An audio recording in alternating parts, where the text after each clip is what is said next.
राधे कृष्णा दोस्तों।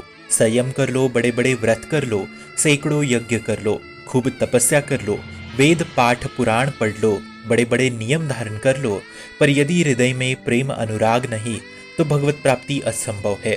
तो ये प्रेम अनुराग कैसे प्रकट होता है? तो हम प्रभु के हैं, उनके नाम का कीर्तन कर रहे हैं, उनके अनन्य हो गए हैं, तो इससे बहुत शीघ्र अनुराग की प्राप्ति होती है। और जो प्रभु के अनन्य है वे क्यों चिंता करते हैं अपने भविष्य की, क्यों भार ला रहे हैं सर पर? आपको लगता होगा कि मैं सबसे बड़ा पापी हूँ, तो प्रभु स्वयं गीता में कह रहे हैं, अहम त्वमम सर्व पापेभ्यो मोक्षयामि। मेरे अनन्य हो जाओ, फिर मैं तुम्हारे सारे पाप नष्ट कर दूंगा। फिर चिंता किस बात की? फिर भी आपको ऐसा लगता है कि मेरा भरण पोषण कैसे होगा, मुझे धन उतना मिलेगा कि नहीं, व्यापार चलेगा या नहीं, अच्छी नौकरी मिलेगी या नहीं, शादी होगी या नहीं, बच्चों का भविष्य कैसा होगा, आदि आदि आदि। तो यहाँ पे भी प्रभु स्वयं कह रहे हैं गीता में, अनन्यश्चिंतयन्तो माम ये जना परि उपास्ते देशाम निक्ताभ्युक्ताम योगक्षेमं वहाम्यहम अहम। अर्थात मैं स्वयं तुम्हारे योगक्षेम को पार करवा दूंगा। पर कब?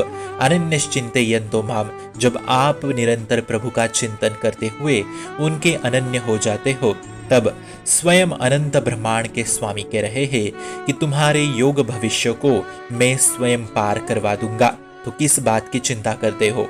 केवल उनके अनन्य होना है हमें।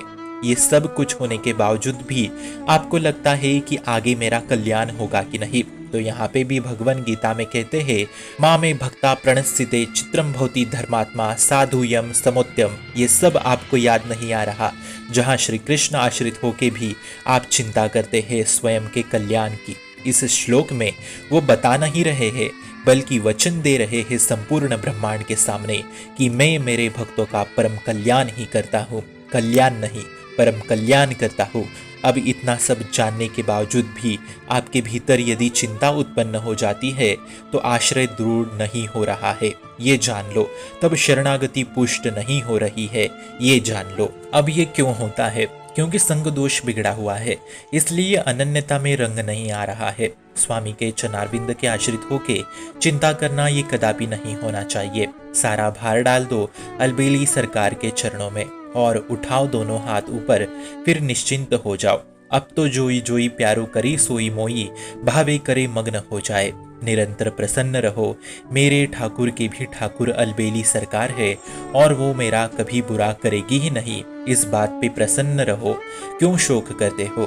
फिर भी आपको ऐसे लगता होगा कि अरे विकार बहुत सताते हैं, काम क्रोध लोभ ये सब बहुत सताते हैं। तो रहो निरंतर आश्रित और प्रार्थना करते रहो, फिर एक दिन ऐसी कृपा बरसेगी ना, जो दिन रात वासना में लगा रहता था वो महात्मा बन जाएगा। ठाकुर का सुदर्शन चक्र ऐसे चलता है कि एक क्षण में सब विकार नष्ट होते हैं।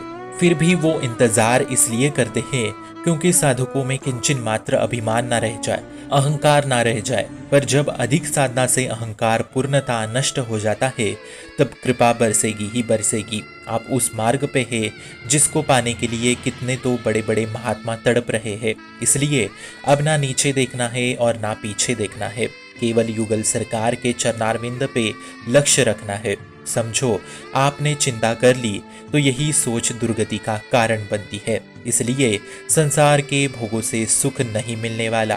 अब उससे ऊपर उठ जाओ, युगल सरकार के चरणों में लौट जाओ, नाम में रहो, सेवा में रहो, बस इसी ठसक में रहो, फिर आपके लिए कुछ भी दुर्लभ नहीं होगा। हम भजन बल से प्रभु के नहीं है, हम तो प्रभु के बल से ही प्रभु के हैं। इतना ध्यान में रखो, ऐसा चिंतन करो, अनन्य भाव से रहो, इसी से बहुत कृपा होगी।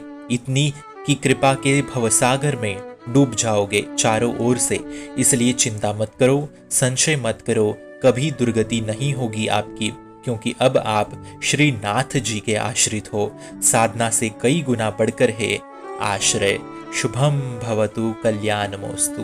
भक्ति का प्रसार करने हेतु इस चैनल को अपने मित्र और परिवार संग शेयर जरूर करें और भक्ति दृढ़ करने हेतु इस चैनल को सब्सक्राइब करना ना भूले। राधे राधे।